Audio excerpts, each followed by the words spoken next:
You probably know the feeling. The doorbell rings, you open, and there it stands, your brand new 3D printer. You instantly fall in love with your new best friend. And there are 1,000 things in your head you want to print. Especially those 3D printed RC planes caught your attention. You unbox your printer, print the provided G-code from the SD, which is either a regular Banshee or, oh, this super cute Chinese cat figurine which comes out so sweet that you will absolutely keep it as it is your very first print. So you're like, so what? I'll now print this sweet slope racer I saw before. 10 hours later, when you come to get your first wing segment, your printer looks like this. I know this feeling as I started the exact same way a few years ago. So I decided to make a short tutorial for those of you who are new to 3D printing RC planes. Keep in mind that I am not going to cover the absolute fundamentals of 3D printing in general, like what the hell is infill or I'm not from Scotland, why would I need a skirt? There are a ton of other very good videos out there on YouTube. Instead, I will show you how to set up your printer for different 3D printable RC planes from well-known designers. I will also explain some basics of how the models are made, as it is necessary to understand what the slicer actually does with the STLs provided.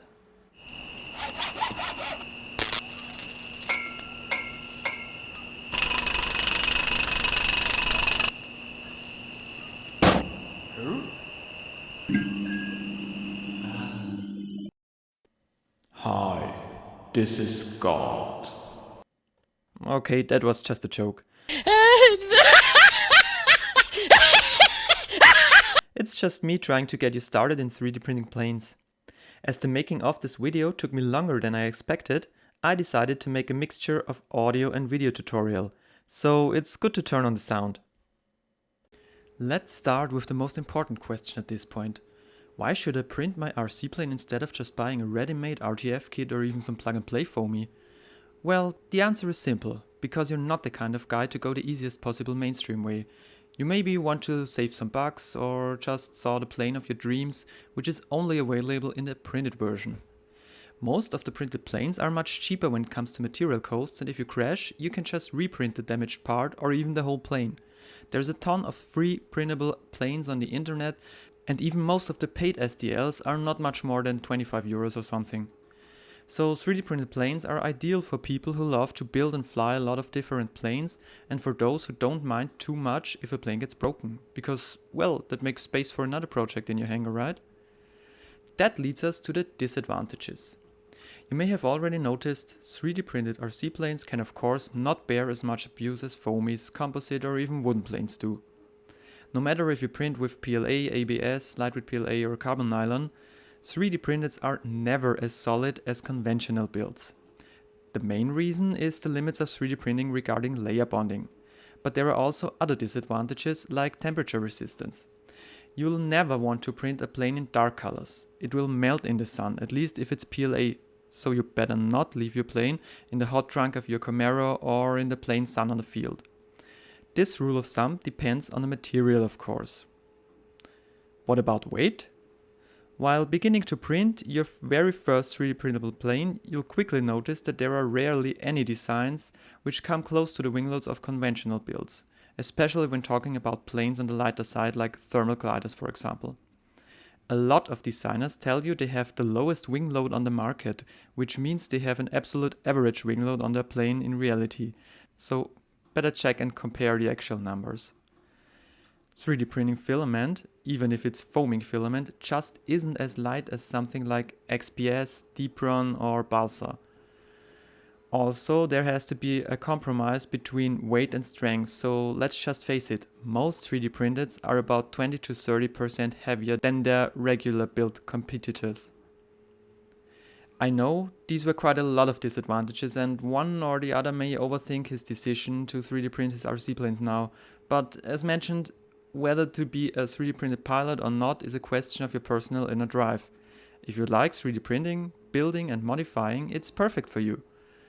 If you're more like the plug-and-play kind of pilot, you should probably let it be. The beginnings. Since it is hard to tell who really did the very first printed RC plane, I can only tell you what I know about the early beginnings of 3D printed. Like so many other 3D printer stories, this one also starts in the early 2010s. Legend says it was a Thingiverse user, J. Williams 6, in 2012 who made the first flyable 3D printed RC plane. Too bad the link doesn't work anymore and only leads to some dishwasher spare parts nowadays. In 2013, a user on Thingiverse called RC released the very first fully FDM 3D printed RC sailplane. He did quite a lot of other fascinating stuff, but this one really impresses me the most. The Reprap-Flieger was a pretty heavy 2-axis controlled glider looking like a conventional balsa plane with a squared fuselage, a lot of dihedral and about 1.2 meters span and a weight of about 1000 grams. And, well, it was capable of flying, which was a blast. Versi later added ailerons and did a hell lot of further 3D printable RC plane designs. Actually, he still makes designs and you can follow him on RC Network or Thingiverse. For me, this man is a true legend. Such a nice guy, wrote one or the other line with him, and so much genius work there. Chapeau, Versi. As far as I know, the first one trying to commercialize the whole 3D printed RC plane thing was Martin Decky, who founded 3D Lab Prints and made his first 3D printable model, the Piper J3 Cup, in 2013. The community seemed to like the idea of printing planes and he made more and more designs. Today, 3D Lab Prints seems to be the market leader, but since 2013 a lot of other designers entered the game. Planes become much better and lighter, and also the filament manufacturers did some research and created plane-specific materials like lightweight PLA, lightweight ASA and other filaments for the RC sector. So you might think, okay, you say there is RC-specific filament, but which one do you actually need for my first RC plane? Well, that highly depends on your plane of choice. Nearly every designer recommends a specific material for his creation.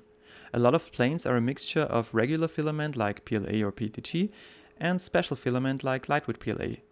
I made a small comparison of a bunch of filaments for RC planes a while ago. Just check out the video link in the description.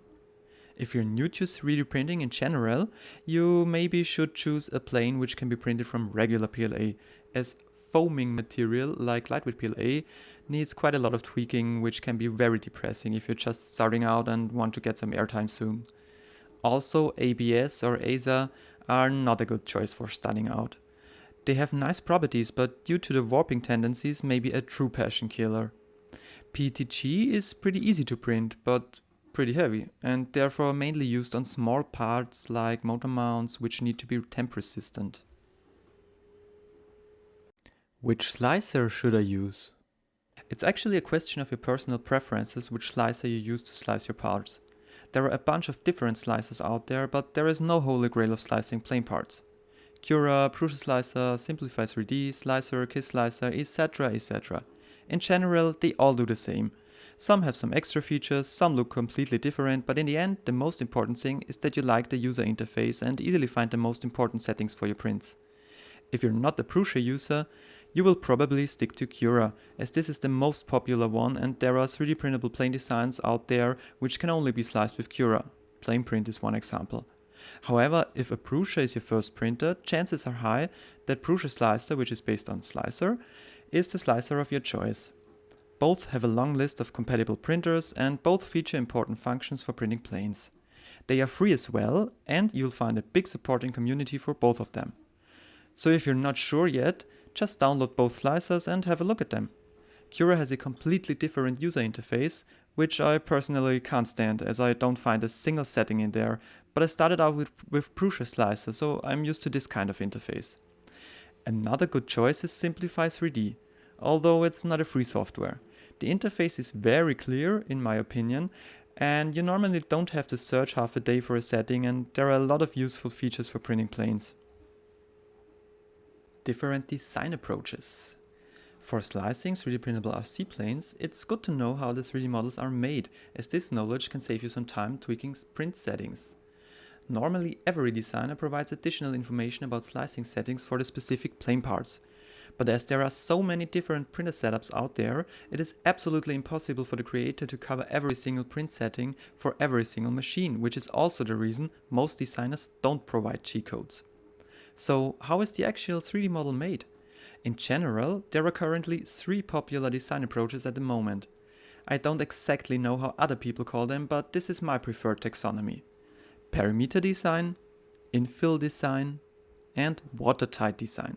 Each describes the way the designer shapes the plane parts, and in most of the cases, it's a mixture of those which creates a good, robust plane. In a parameter design, you use 0% infill, which means that the whole structure consists of parameters, aka outer walls. So the plane actually looks completely different in the CAD than it does later in the slicer. The ribs are just parameter themselves and are defined by adding corresponding recesses with a specific distance from the outer shell to the solid wing. This technique makes the lightest parts, and the designer is able to exactly define where the wings, for example, needs reinforcement and where to save weight. Plus, you have a perfect outer wall without any edges. It's also the most complicated, time-consuming design technique. There are some even more advanced iterations of this technique, like designing for vase mode, so that the printer doesn't need to make any use of retraction, but this is only important for lightweight PLA prints, as the expanding FOAM negates the use of retractions and therefore produces a lot of stringing for conventional parameter designs. Another design approach is the infill design, which got more and more popular in the last years. Some big players started to use infill instead of a fixed defined structure to support their parts. Especially with the use of lightweight PLA, this option is a nice alternative to other designing methods, as it needs less time creating the part on one hand, and it gives the maker the freedom to decide himself how strong or light to make a part on the other hand, by simply defining himself how much infill and walls are used for the part. The disadvantage of infill as an inner structure is that especially wing constructions usually need reinforcement in very specific spots, and infill is the same all over the structure, at least if you don't use mesh modifiers. For this reason, the infill technique is best suited for planes which are not necessarily high performers, or parts where weight doesn't matter that much, like front fuselage sections. Also, infill parts are usually much heavier and slower to print. You can of course design a whole plane this way. Our Simplify plane John is one example, but it's not the go-to way for high-performing constructions in my honest opinion. The last type I want to shortly introduce is watertight design. The parts are being hollowed in the CAD already, and every wall has a specific thickness which is defined in the CAD itself. In the slicer, you normally choose 100% infill, as it really doesn't matter because the printer prints outer walls only anyways. This technique produces very robust planes, but they are mostly not on the light side of things. Also, the outer surface of those parts tend to not look as good as those from parameter designs, as the printer probably produces small scars caused by the seam where the retracts happen. There are of course a few designers who use this technique, but in most cases you'll find a mixture of parameter and infill designs. Type of plane specifies the best technique.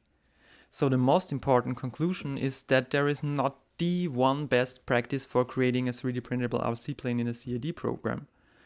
No matter which technique the designer chose, creating a 3D printable RC plane is always a hell lot of work.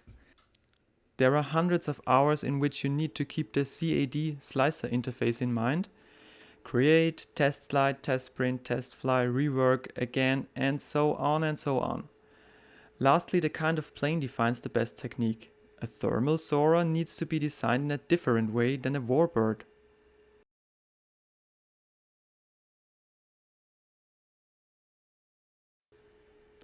Besides regular prints, you have to tweak the settings for PLA a bit to print good solid plane parts. First, we turn off the part cooling fan to reduce warping and increase layer bonding. Only leave it on for specific parts where you have bridges, steep overhangs or very short layer times. Second, we increase the temperature by 10 to 15 degrees Celsius. That depends on your machine, but higher printing temperature means higher layer bonding. Third step, increase the flow slightly. Higher nozzle pressure equals, you guessed it, higher layer bonding. Step 4. Decrease the speed. Printing planes is not a race. Here are my personal settings which work fine. Filament settings for RC planes with PETG.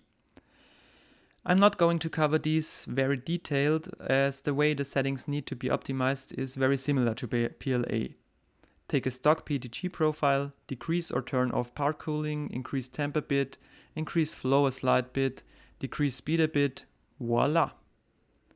Filament settings for RC planes with lightweight PLA. Foaming filament can be a pain in the ass when it comes to finding the best print settings. The inventor of lightweight PLA, ColorFab, once made a very good manual how to calibrate your profile for foaming materials. Link in the description. Just take your time and follow the instructions step by step and you will be perfectly fine. If you prefer to learn the hard way instead and just give it a try without calibration, just don't forget to turn off the retraction for foaming filaments or your nozzle will get cloggy. Print settings for perimeter designs. When it comes to print settings for perimeter designs, the rules are easy.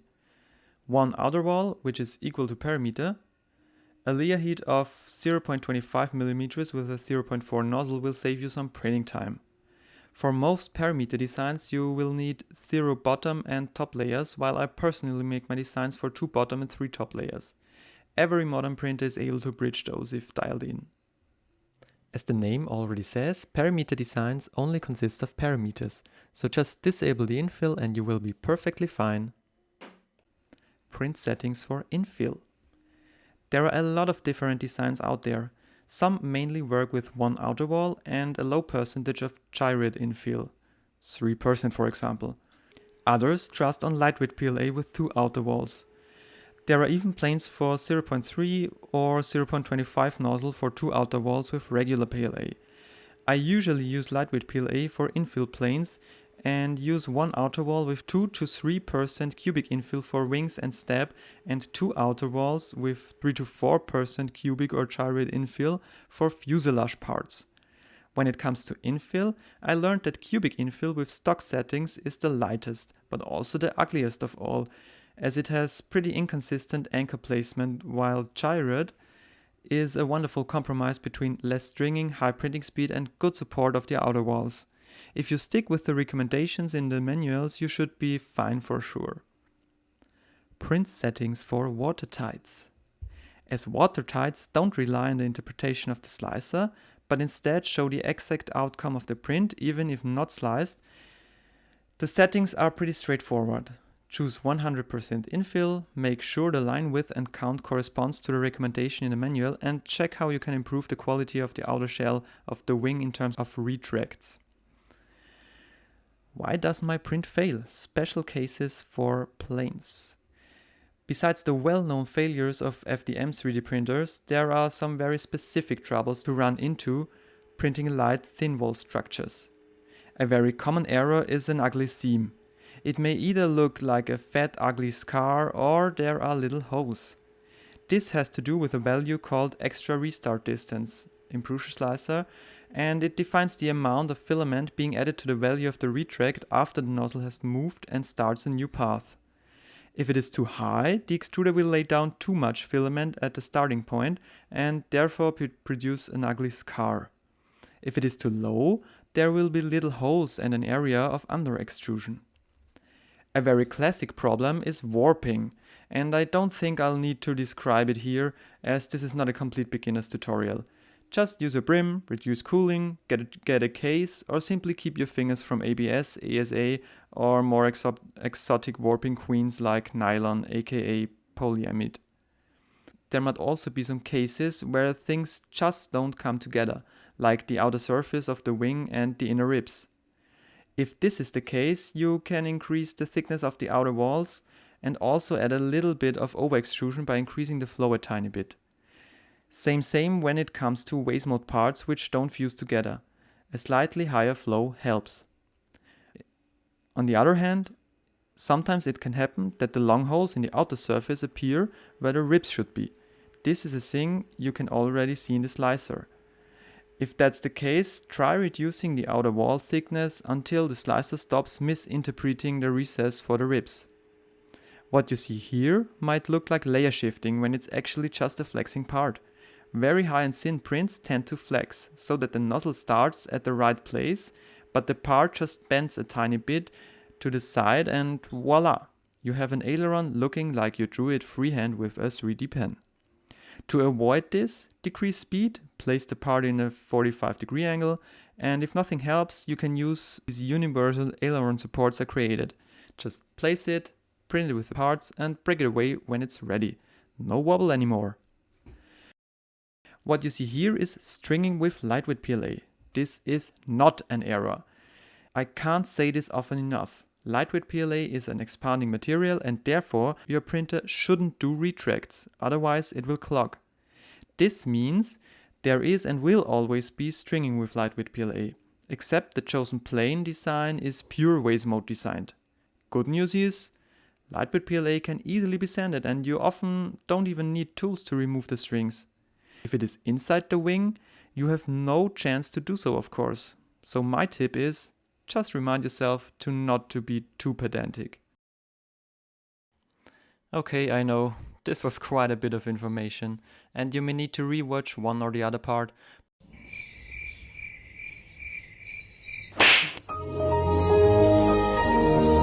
But these are the most important tips I can give you if you're just starting out printing planes. I'm planning on doing further tutorials about assembling, refining parts, and even the design process in Fusion 360. But what I'm really interested in is what do you guys want to see in future videos? You have some interesting ideas for new plane creations? Comment down below. You're interested in our 3D printable plane creations? Check out our website. Until then, guten Flug!